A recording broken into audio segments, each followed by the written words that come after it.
Alhamdulillah, ana bikhair, Allahu Akbar. Sebelum kita memulai pembelajaran kita pada pagi hari ini, mari kita berdoa terlebih dahulu. Posisi ada berdoa, angkat tanganmu, tundukkan kepalamu, bersiap berdoa. Siap Ustazah? Kalau sudah siap berdoa semua, mari kita berdoa. Doa sebelum belajar. Bismillahirrahmanirrahim. Raditu billahi rabban wa bil islami dina wa bi Muhammadin nabiyyan wa rasulah. Rabbi zidni ilma warzuqni fahma waj'alni minas shalihin. Amin ya rabbal alamin. Baik, karena sudah berdoa, sekarang Ustazah mau cek dulu semangatnya. Mana semangatmu? Ini semangatku. Yes. Nah, sebelum kita mulai belajar pada pagi hari ini, seperti biasanya, siapkan dulu buku pulpen 1D, kemudian buku latihan dan juga buku tematiknya. Silahkan disiapkan dulu sebelum kita mulai belajar. Nah, baiklah, kalau buku anak-anak sudah siap, sekarang berarti sudah waktunya kita untuk belajar. Hari ini kita akan belajar tentang aturan menghemat air. Kemarin kan Ustazah sampaikan tentang musim kemarau, di mana pada saat musim kemarau itu jumlah air akan berkurang karena tidak adanya hujan, sehingga kita perlu untuk menghemat air. Nah, hari ini kita akan belajar tentang aturan menghemat air di halaman 122. Silahkan dibuka bukunya sekarang anak-anak. Oke, kalau sudah ketemu di halaman 122, sudah diamati, dibaca. Nah, apa saja yang bisa kita lakukan untuk menghemat air di saat musim kemarau, di mana hujan sudah tidak ada, air berkurang, maka kita harus melakukan penghematan air. Salah satu contohnya yaitu seperti yang anak-anak lihat pada gambar, dilihat di gambar halaman 123, di situ ada beberapa contoh. Satu, misal menggunakan air secukupnya ketika mandi. Jadi kalau anak-anak mandi, gunakan air secukupnya, jangan sampai berlebihan. Kalau bak kamar mandi sudah penuh, maka matikan kerannya. Jangan sampai airnya tumpah-tumpah lalu terbuang sia-sia. Kemudian yang kedua, menutup keran saat sedang menyikat gigi.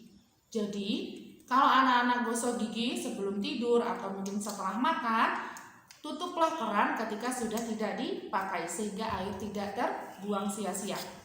Yang ketiga yaitu menggunakan air sisa cucian beras. Kalau misal ibu sudah selesai masak gitu ya, sudah selesai mencuci beras untuk kemudian ditanak menjadi nasi, nah airnya jangan dibuang, tapi gunakan untuk menyirami tanaman sehingga tidak perlu menggunakan air bersih.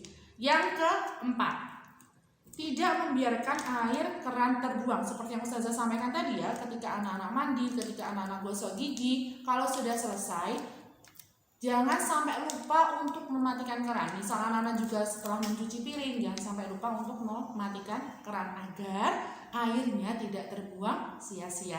Karena di musim kemarau, apa tadi? Kondisi air berkurang sehingga kita harus menghemat air. Nah, itu tadi ya contoh-contoh aturan yang bisa anak-anak lakukan untuk menghemat air di saat musim kemarau.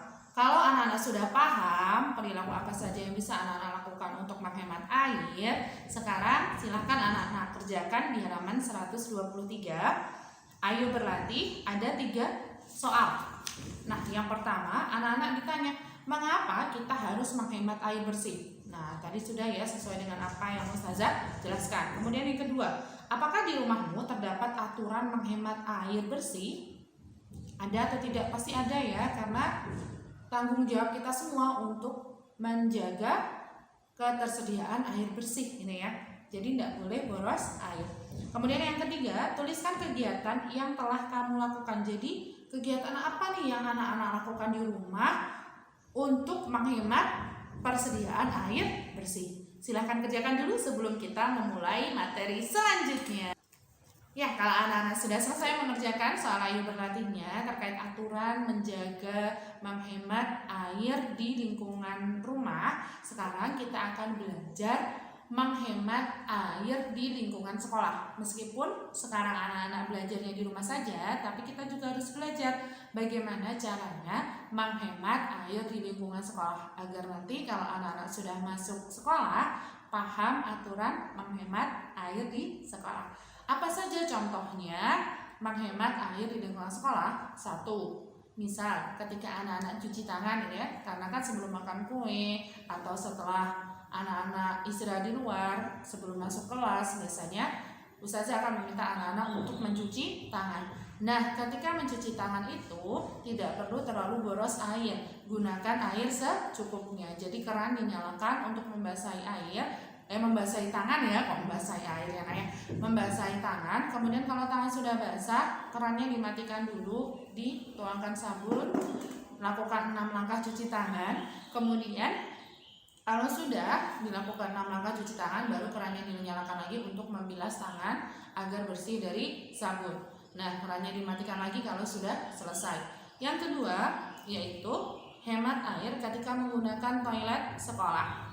Nah, ketika anak-anak buang air kecil ataupun buang air besar, gunakan air secukupnya, siram hingga tidak berbau. Kalau sudah tidak berbau, sudah anak-anak membersihkan diri, baru kemudian selesai, tidak sampai memboros air, tidak sampai boros air ya nak ya. Kemudian yang ketiga, menyirami tanaman di pekarangan sekolah. Nah, kalau anak-anak mungkin dapat jadwal piket untuk menyirami tanaman di pekarangan sekolah, sirami tanaman itu secukupnya, karena tanaman itu seperti kita, minum pun juga secukupnya. Kalau berlebih juga bisa mati ya nak ya, jadi tidak perlu disiram berlebihan. Nah, itu tadi contoh-contoh perilaku yang bisa kita lakukan untuk menghemat air di lingkungan sekolah. Oh iya, ada satu lagi ya, karena kita masuknya sampai siang, biasanya kita melakukan apa? Iya, cuci piring dan juga gosok gigi di sekolah. Nah, itu pun selain itu juga ada lagi, ada lagi anak ya, yaitu wudhu. Nah, ketika ketiga kegiatan ini tadi, wudhu, cuci piring, gosok gigi, maka anak-anak juga harus bisa menerapkan aturan menghemat air bersih agar ketersediaan air bersih tetap ada meskipun di musim kemarau. Nah, itu tadi ya nak ya, cara menghemat air di lingkungan sekolah. Nah, sekarang anak-anak sudah paham ya aturan-aturan menghemat air baik di lingkungan rumah maupun di lingkungan sekolah. Kalau sudah, sekarang Ustazah minta anak-anak untuk membuat peraturan menghemat air bersih di lingkungan sekolah. Ini bisa anak-anak tulis di buku latihannya anak-anak ataupun kalau ada bisa di kertas HVS ya, HVS ukuran F4. Itu nanti bisa anak-anak tuliskan aturan-aturannya di situ. Kalau di buku anak-anak diperintahkan menulis di kertas karton. Tapi kalau tidak ada, anak-anak bisa membuatnya di kertas HVS. Boleh digambar sesuai dengan tulisan atau aturan yang anak-anak buat itu tadi. Ya, seperti itu ya. Jadi anak-anak silahkan berkreasi. Kemudian kalau sudah, boleh ditempel di rumahnya, di depan rumah ataupun di kamar anak-anak. Jadi anak-anak senantiasa ingat bahwa aku harus menghemat air bersih agar tetap terjaga ketersediaan air bersih. Selamat berkreasi anak-anak. Nah, itulah tadi anak-anak rangkaian materi kita pada pagi hari ini tentang menghemat air bersih. Di musim kemarau ini ketersediaan air berkurang sehingga kita harus menerapkan aturan menghemat air bersih.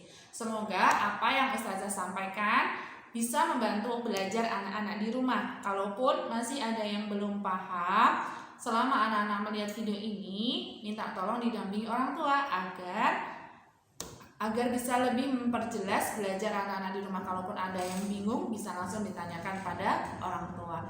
Insya Allah itu tadi. Mari kita akhiri pembelajaran kita pada pagi hari ini dengan berdoa.